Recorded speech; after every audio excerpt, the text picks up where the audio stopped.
and those joining us for our Wednesday morning 11 a.m. Bible study. We are journeying through Genesis, and last time we got through the reuniting of Jacob with Esau. If you remember, Jacob was worried about meeting up with Esau again. He was running from Laban and sort of made his peace with Laban, his father-in-law. He had 4 wives now. He's got Rachel, Leah, Zilpah, and Bilhah. He's got 11 sons at the time and 1 daughter, Dinah. And so he's running from Laban. So that's been a tough part of life. He's been deceived. He, the deceiver, has been deceived by his father-in-law. Time to go home. And he's heading towards the person who he deceived, his brother. I hadn't seen him for a long time. And so he's worried about that. And it ends up being a peaceful reunion. It's kumbaya moment. And before that happens, God wrestles with the man from midnight coming, pre-incarnate Jesus, wrestling with Jacob. And Jacob, his name is changed to Israel, which means to strive with God. And so that's a good thing. Esau invites Jacob to come along with them and live with them and with all his flocks and herds, but then Jacob sort of does a little, yeah, I'll come with you, but then doesn't. So he deceives Esau again. Anyways, that was sort of where we left off, and we're going to sort of skip a few chapters today. Chapter 34, Jacob sort of has settled down, and they sort of become friends with the Shechemites, and that's chapter 34. And the Shechemites, it's sort of Romeo and Juliet story, although it doesn't, it's pretty gory. So long story short, the brothers do not like Shechem, and they end up making a peace treaty with Shechem because they feel he defiled their sister, although it was probably Romeo and Juliet like. And then so part of the treaty is they have to get circumcised. So while they're healing from the circumcision, Levi and Simeon, 2 of the sons, go in and pretty much take machetes and massacre the family of Shechem. So that is not cool. And then at the end of that story, Jacob realizes he is a stench in the neighbors' noses because that was not cool. It's sort of like a gang war. So it's sort of like Romeo and Juliet plus West Side Story meets the Bible. And so they got to move on. And then God ends up blessing and renaming Jacob. So usually whenever you have a story that something bad happens and it threatens the promise, God then steps in. So remember back when Abraham had to go rescue Lot and the Sodom and Gomorrites who were kidnapped from the 5 kings. God steps in with Melchizedek, pre-incarnate Jesus, to reissue the promise. So same thing happens in chapter 35, and God reissues the promise to Jacob. He reminds him, if you look at verse 11, for instance, I am God Almighty, El Shaddai, be fruitful and multiply, a nation, a company of nations shall come from you, and kings shall come from your own body. The land that I gave to Abraham and Isaac, I will give to you, and I will give the land to your offspring after you. So notice God does this after you have this encounter that did not go well with the Shechemites. And you could be saying, well, why does God bless Jacob even though his sons killed Shechem and his family? Well, God blesses Jacob because he's made a promise to Jacob. And God blesses Jacob in spite of what his sons do. God still holds his sons accountable. In fact, when Jacob dies at the end of the book of Genesis, Jacob curses Simeon and Levi for this. And having said that, even though he curses them and their, I guess, immediate families, this is another instance where Levi is a scoundrel of a dude, and yet, like Judah, as we'll see too, he's a scoundrel of a dude, and yet Levi and Judah become the 2 probably most grace-filled tribes. So through Judah comes the Davidic kingdom, and through Levi comes the Aaronic priesthood. So just because, again, it shows that God is a God of grace. Their tribes don't deserve grace, and yet God. Of chapter 35, Rachel dies while she has the last son of Jacob, Benjamin, and so that's a very sad story. And so she dies, and she's buried. and then also his father dies. So tough ending with Jacob in chapter 35. And so that sort of sets the context for the story you know so well from Sunday school and VBS, the Joseph story. So Jacob has this life of early on, he deceives, he's spoiled, he gets what he wants, he sort of gets his life back in order and repents, if you will, and moves on to a different place. Then he becomes deceived, and the rest of his life, while he is blessed with the covenant coming through his body and his family, if you will, life's not easy for Jacob at all. We have to remember that. So there's lots of division within the family, the sibling rivalry. His beloved Rachel dies young. Now his father's dead.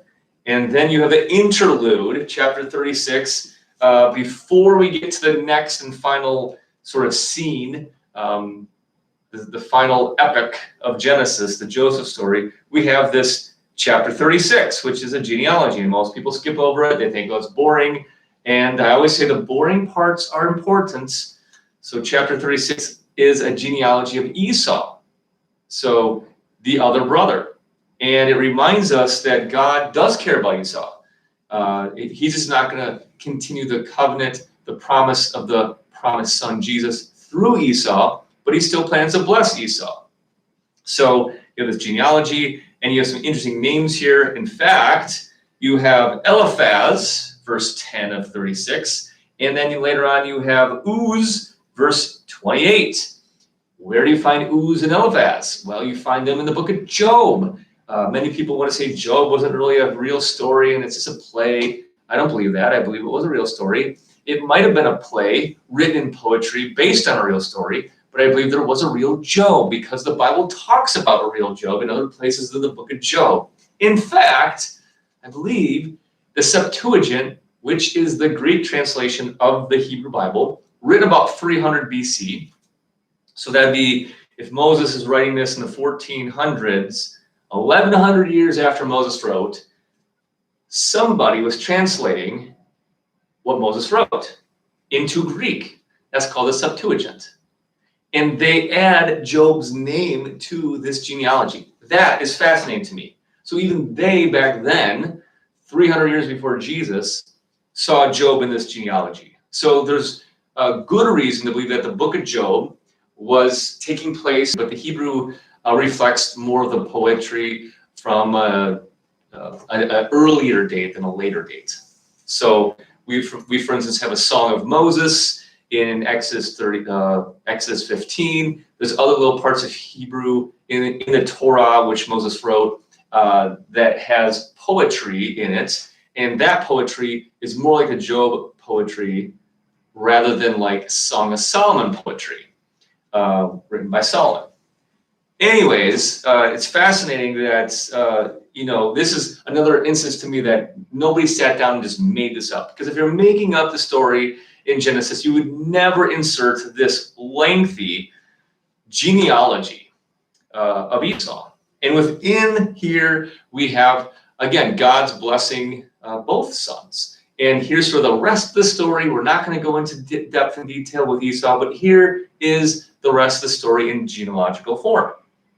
And then if you read the book of Job, you sort of see this little picture of a real person from the genealogy and how their life plays out in a Yahwistic faith, in a Yahwistic world, which is really cool, I think. And many people, many scholars have suggested that Moses may have written the book of Job, because who else would have written it that early? Anyway, so that's this little background stuff. And now we get to chapter 37, that chapter you know so well. And again, the context is Jacob has suffered greatly recently with the death of his wife, beloved wife Rachel, and the death of his father Isaac. Chapter 37. Jacob lived in the land of his father's sojournings in the land of Canaan. These are the generations of Jacob. We've talked about this when it says, these are the generations. In Hebrew, it says, this is the Toledoth. Toledoth generations. There's 10 of those in Genesis. And you could actually say that the book of Genesis is structured around the 10 told oaths. This is one of the last ones. Actually, chapter 36 is a told oath as well. Look at the beginning. These are the generations of Esau. And so whenever you see that, then what it usually tells you is the story of the next generation. In the case of Esau, it's just a genealogy. But within a genealogy, there's little stories of his descendants. Here, the generations or the told oath of Jacob now suggest that the story is going to be about his next generation. And in fact, it is. It's about Joseph and the brothers. So Joseph, being 17 years old, was pasturing the flock with his brothers. He was a boy with the sons of Bilhah and Zilpah, his father's wives. And Joseph brought a bad report of them to their father. Now Israel loved Joseph. Notice Israel, not Jacob. And he made him a robe of many colors. But when his brothers saw that their father loved him more than his brothers, they hated him, and they could not speak peacefully to him. Okay, so we've seen sibling rivalries before: Cain and Abel, Isaac and Ishmael, Jacob and Esau, Rachel and Leah. But now we see this continual story. And again, I just want to point this out: the skeptics who say, like, if you see a redundant story, that proves it's a fake. Well, no, it doesn't.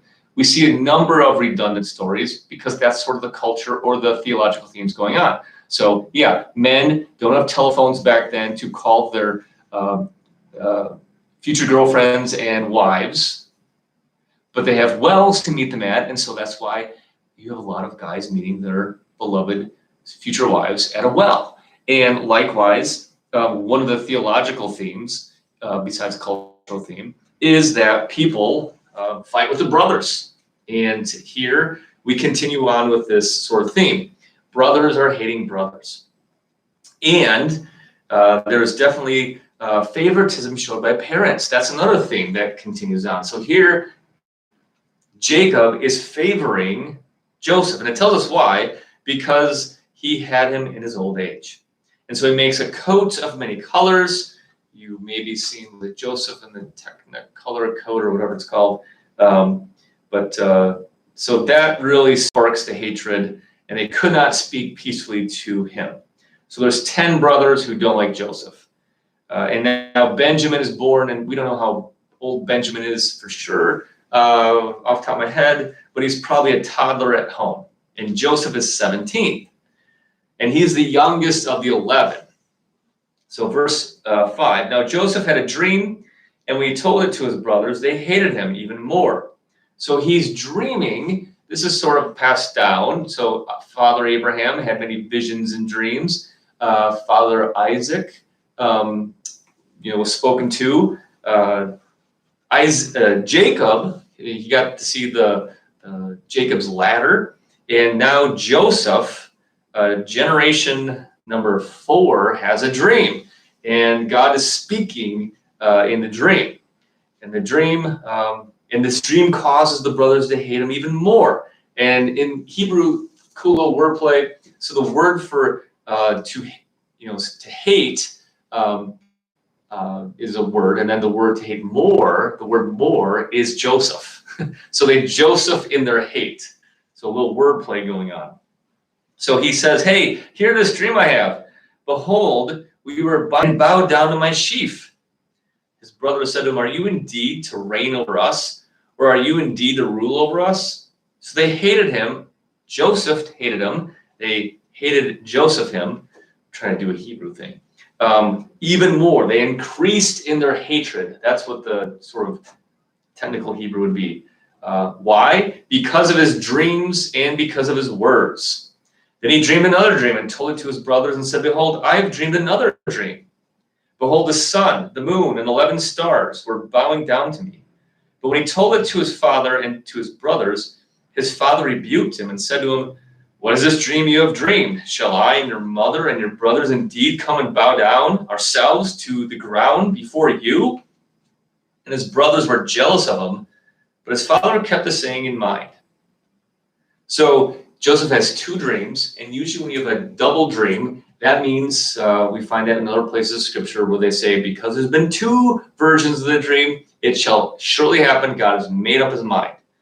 And in both instances, you have nature, you have the sheaves, and then the stars and the moon in the sky. They're all bowing down to Joseph. And they represent his family, just as the brothers and the parents deduce. They're right. That's what the dream means. And they're skeptical of it. Verse 12, now his brothers went to pasture their father's flock near Shechem.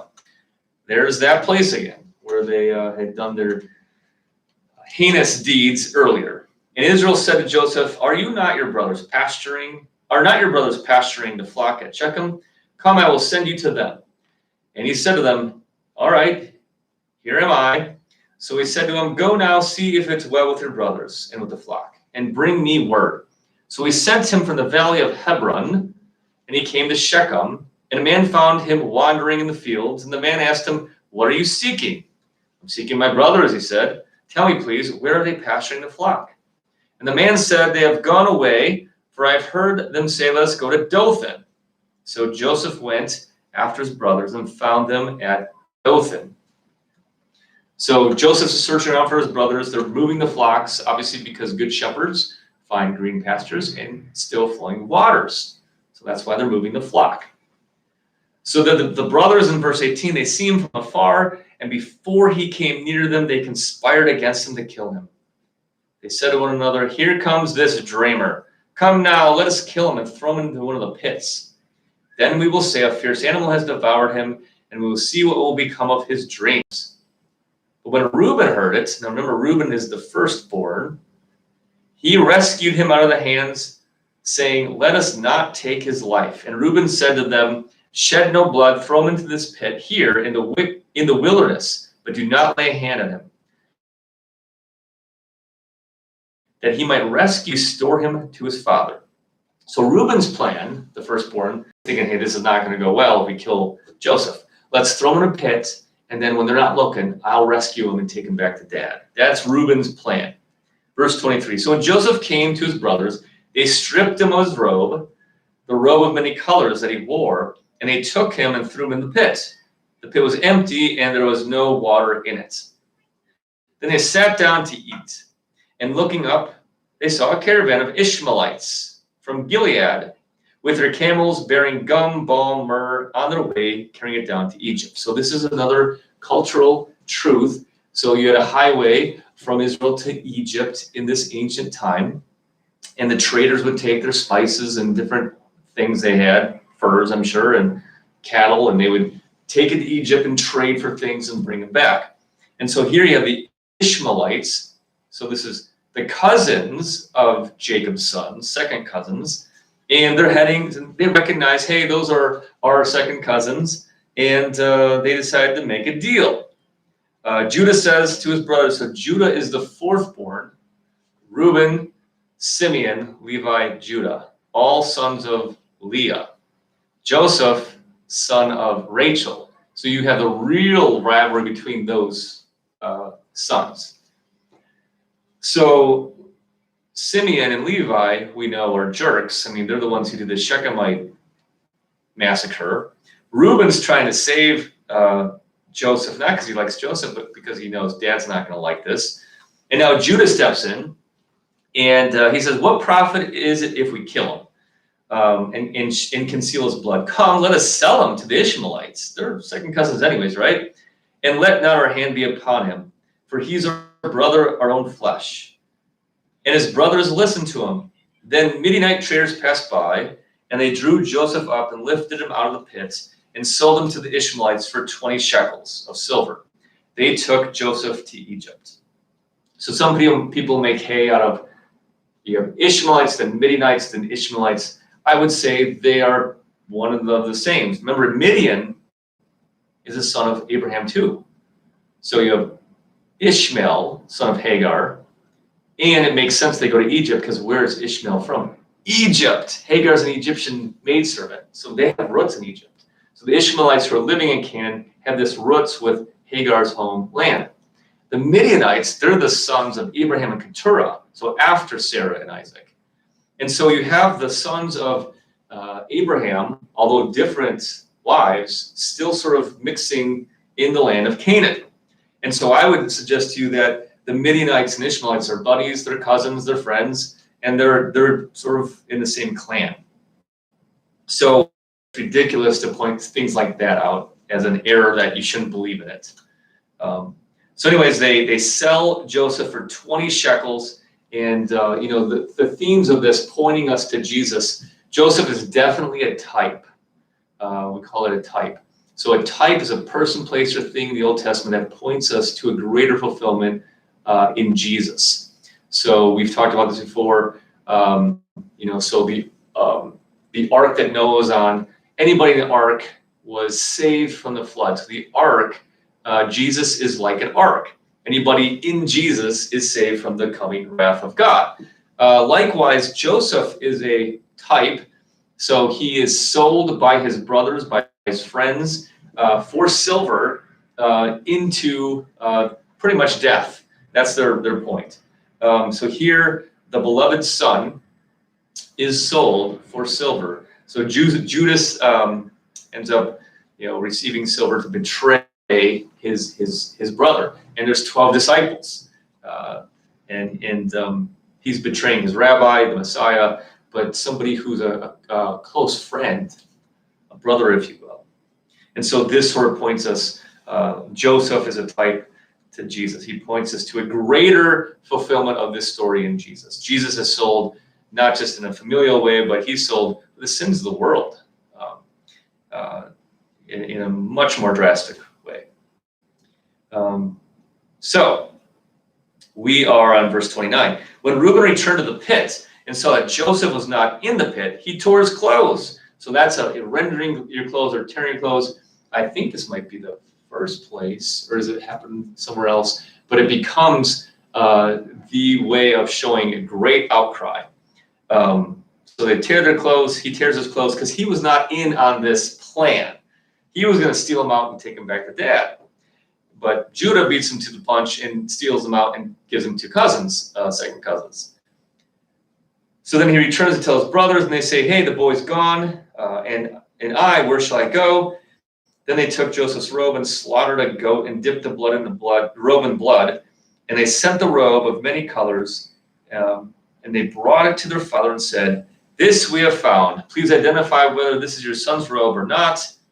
And Jacob or Israel looked at it, identified it, and said, "It is. It's my son's robe. A fierce animal has devoured him. Joseph is without doubt torn to pieces." So again, the context is big here because Jacob just lost his wife, his dad, and now his beloved son of the wife he just lost. So Jacob tears his garments. He puts sackcloth on. So Jacob is a Job, if you will. In fact, of Job's life, we don't know exactly when Job lived, but Jacob is another Job, if you will. We don't really characterize Jacob as Job, but when you read the story in detail, I mean, how else can he not feel like Job? He puts sackcloth on. He mourns for his son for many days. Verse 35, all his sons and all his daughters rose up to comfort him, but he refused to be comforted and said, "No, I shall go down to Sheol to my son mourning." So Sheol, it can mean hell. It can also just mean the place where the dead go, the grave. I go down to the grave to my son where he's dead in mourning. So Jacob refused to be comforted. He's going to live the rest of his life in mourning. And meanwhile, the Midianites, or Ishmaelites, both, had sold Joseph in Egypt to Potiphar, an officer of Pharaoh, the captain of the guard. So that's where we're going to end today.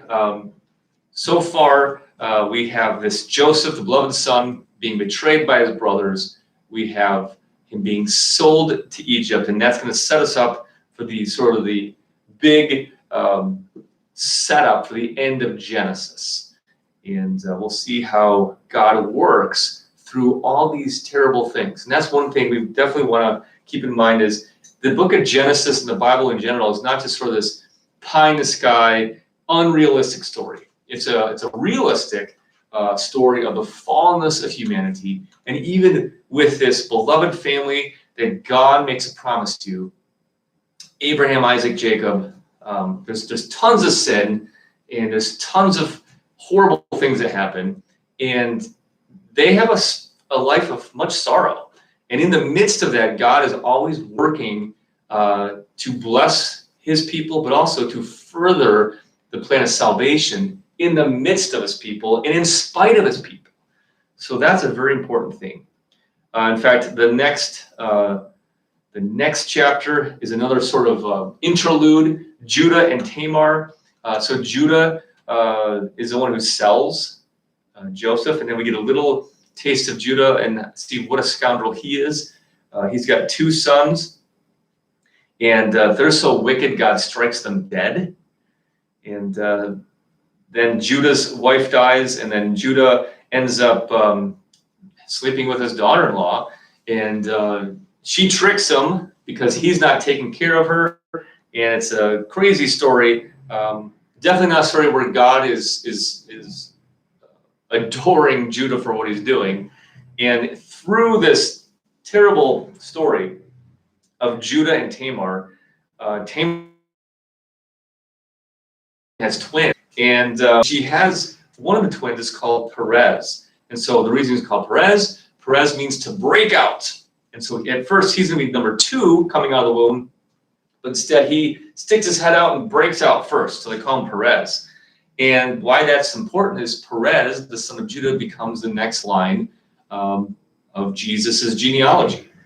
And so Moses inserts this story of Judah and Tamar, I think, for 2 reasons: to show us Perez, and we get the rest of that genealogy, in the Ruth story, I believe, where the father of the lineage of David is recorded, and Perez is in that lineage as a son of Judah.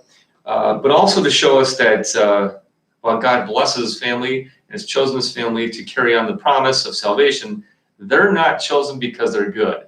They're chosen in spite of the fact that they're evil. Just like you and me. Jesus looks at us and says, hey, even you who are evil know how to give your kids good gifts. Well, if you who are evil know how to give your kids good gifts, how much greater does a perfect Heavenly Father know to give you good gifts?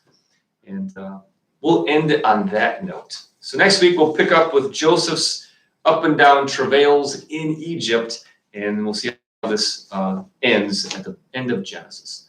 Have a great week. Enjoy the beautiful weather. Take care.